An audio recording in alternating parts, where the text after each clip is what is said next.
Every future you'll never live is dying right now. Every choice you don't make is a version of you vanishing.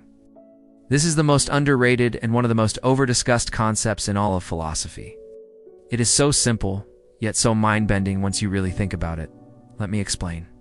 There are infinite versions of you that have been created by every choice you've made in your life. You made this one particular set of choices, and here you are.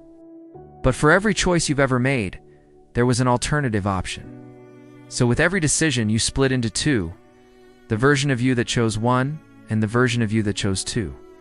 And with every new choice that each of those versions made, they too split, some choosing one, some choosing two, and so on and so forth. This means that at every point in time, there are an infinite amount of versions of you that are all slightly different from one another, living out these alternate realities. As you continue to make choices, more and more versions of you will continue to split off until every possible combination of choices has been exhausted. At that point, there would be no more use. All possible versions of you have reached their natural end and died. Or to put it another way, every future you'll never live is dying right now. The chances of any one of these futures actually happening are extremely low, bordering on impossible. Yet there they are, as real as our own, just hidden away from us. Take, for example, the choices that led you to being here watching this video. There are an infinite number of versions of you that didn't make it.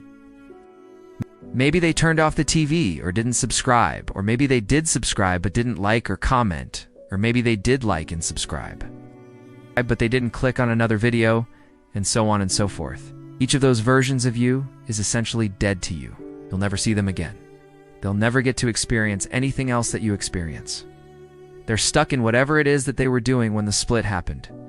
And in a sense, they're still alive in the sense that they're still experiencing something.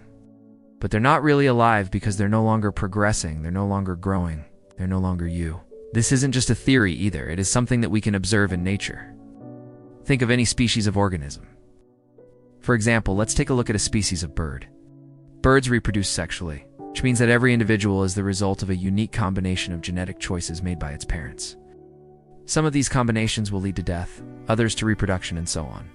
In a sense, all the versions of that bird that didn't reproduce are dead. They never got to experience life outside the womb. Similarly, if we zoom out and look at all the species on the planet, we can see that every one of them is the result of a unique combination of environmental conditions, mutations, and so on.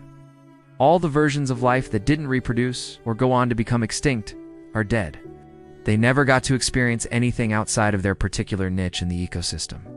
And what's even crazier is that this doesn't just apply to other life forms, but to all objects, all particles, and all forces in the universe. Every atom in your body was once part of something else before it became part of you. Every star in the sky was once part of a nebula.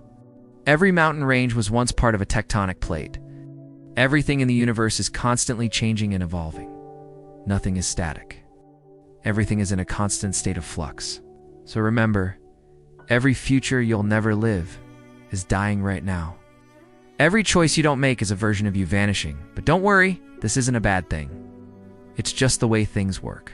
It's the way the universe works. It's the way life works. It's the way everything works. It's just the way things are. I hope you enjoyed this thought experiment. If you did, please consider subscribing.